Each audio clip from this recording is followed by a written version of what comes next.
can learn and earn. And today, I'll be showing you how to create this Christmas chip bag. Ayan. So, magpapasko na, magpapamigay tayo ng mga sweet treats or ng mga candies and all. And of course, we want to make it extra special by creating a handcrafted chip bag na pwede mong paglagyan ng iyong mga sweet treats. Ayan. So, para hindi naman nakasupot lang, no, ilagay natin siya sa chip bags for extra Christmas feels. Ayan. So, pwede mo rin itong pagkakitaan. Pwede kang magbenta nito. For sure, madaming mangangailangan nito ngayon dahil magpapasko na. And sobrang dali lang nito. Ipapakita ko sa inyo yung mga materials na kailangan at hindi mo kailangan ng mga heavy-duty machines to create this. So, of course, first is kailangan mo ng double-sided photo paper. This is QAF, no? And 160 GSM or 120 GSM is okay. Kasi kapag masyadong makapal, may hirapan kang tupiin yung iyong chip bag. Okay? So, also, you need a cold laminating film o yung tinatawag nating photo top. Okay? So, this is to protect your photo paper. Okay? And of course, kailangan mo ng printer, ha? And kailangan mo rin ng ganitong scissors. So, mamaya papakita ko ng close-up.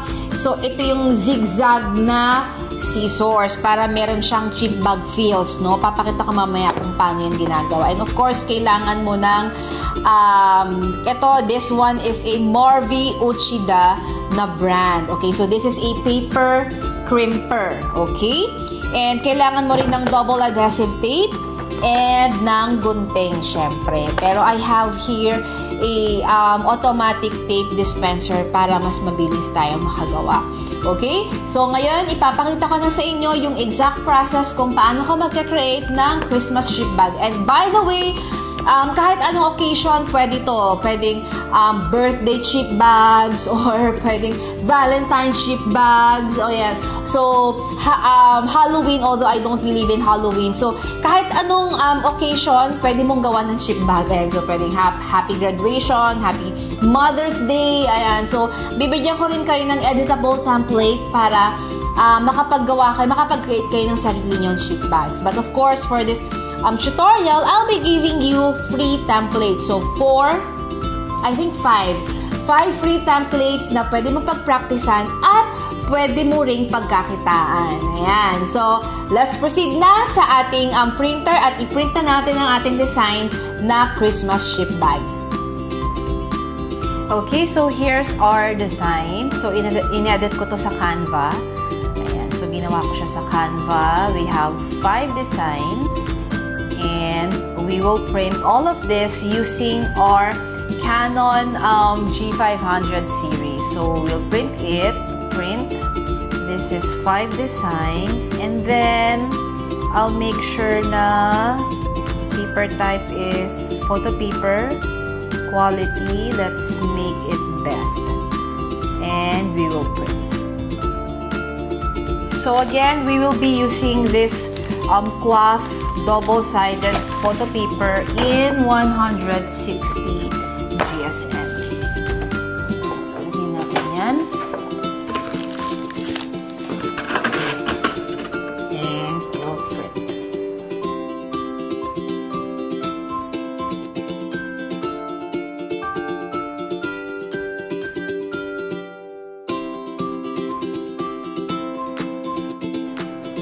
Okay, so we're done with our printed chip bags. So, ang gagawin ko ngayon ay ititrim ko muna to, no? So, medyo hindi ko nasakto yung layout kaya I have to trim.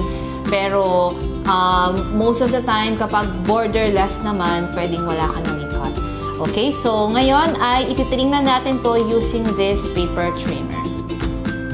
So, bago natin i-cut o i-trim ang ating ating printed design, gagamit muna tayo ng cold laminating film para hindi mag-fade at hindi makaskas ang ating printout. So, dito.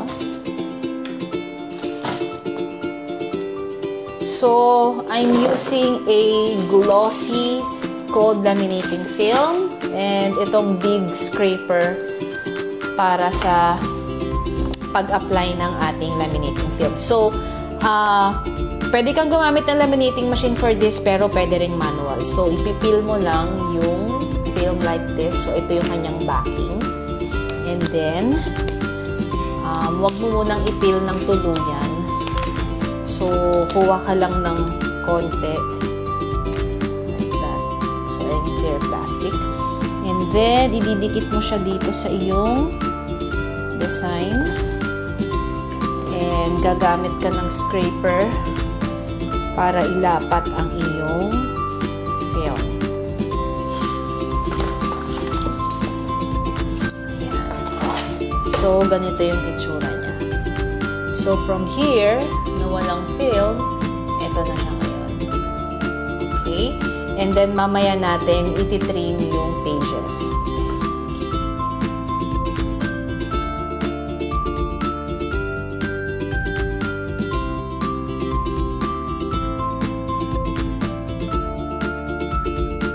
Okay, so ngayon naman ay ititrim na natin ang ating pages para i-cut din yung mga excess na laminating film.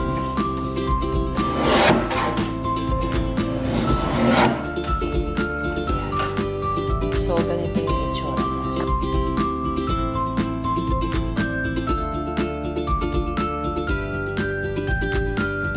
Ayan, so na-trim na natin ang ating mga photo paper. At ngayon ay gagamit na tayo ng double adhesive tape para idikit ang magkabilang dulo ng ating chip bag cover. So here's our design. So dito tayo maglalagay ng double adhesive tape.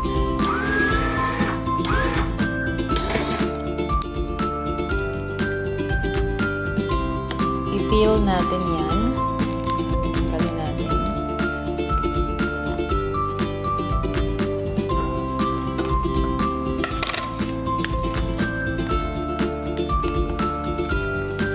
And pagdidikitin natin yung dalawang end ng photo paper. So, ganito siya. Gagamit tayo ng bone folder para itupi ang ating design.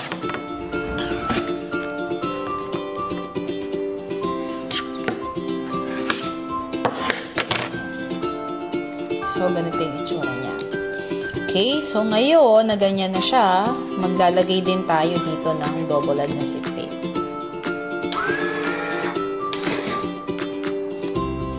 So, lagay natin dito sa loob. Actually, pwede mong idikit muna tong adhesive tape bago mo ilagay bago mo pagdugtungin to para mas madali. So, remove din natin. Then,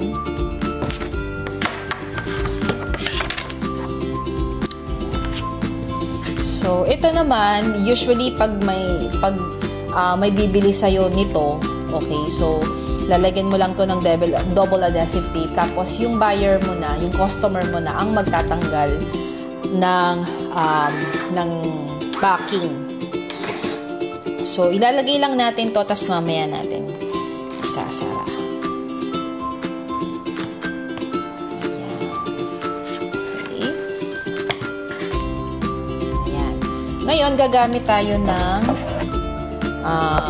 paper crimper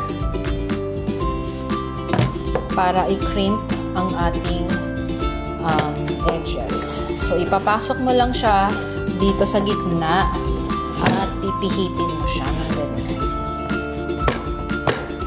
Ayan. Ang tawag dito ay paper crimper. So, ganito yung itsura niya. So, parang yung sa mga chip bags na ganyan ang itsura. Yung kabila, lalagyan mo din.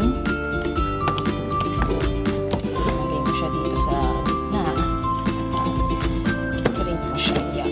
Medyo matigas lang siya. So, hindi talaga advisable na gagamit ka ng 220 or more na GSM kasi sobrang tigas niya. So, okay na yung 160 tsaka 120. So, now, natapos na yan. Gagamit na tayo ngayon ng zigzag na ruler. Na gunting. Para ilagay na yung, para gupitin yung edges at magmukha siyang chip bag.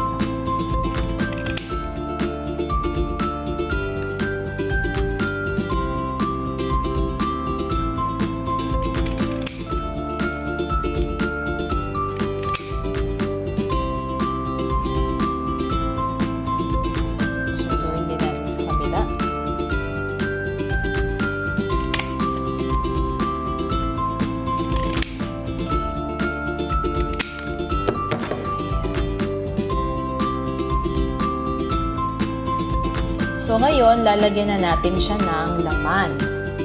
So, meron ako ditong Pokey.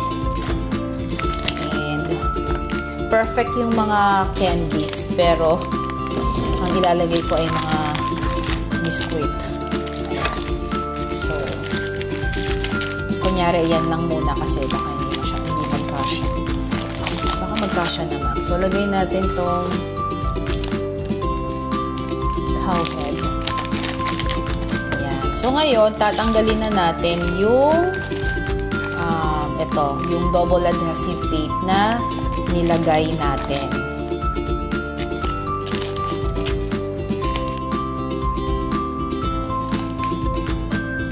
At ididikit na natin siya para magsara.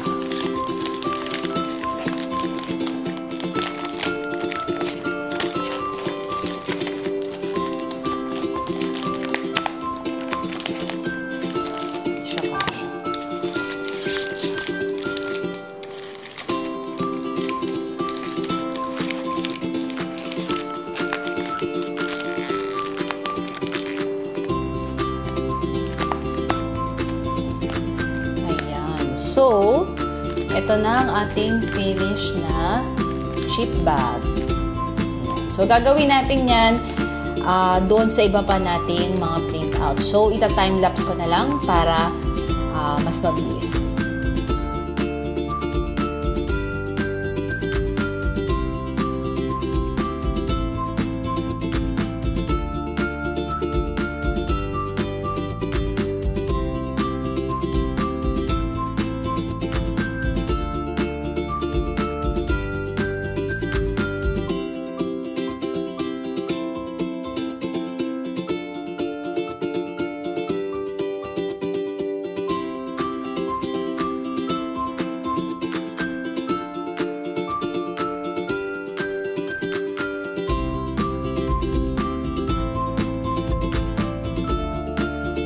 You see, kaya mong gumawa ng mga simple projects like this na pwede mong pagkakitaan. O, diba? Ang ganda ng output natin. Oh, so, this is cheap bags. Pwede sa lahat ng occasions, katulad nga ng sinabi ko. So, pwedeng pang Christmas, pang birthday.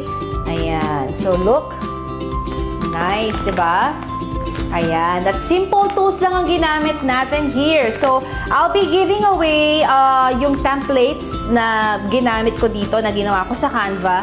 And pwede nyo siyang i-edit so you can create your own chip bag. So, I hope may natutunan kayo today at sakto magpapasko na, no?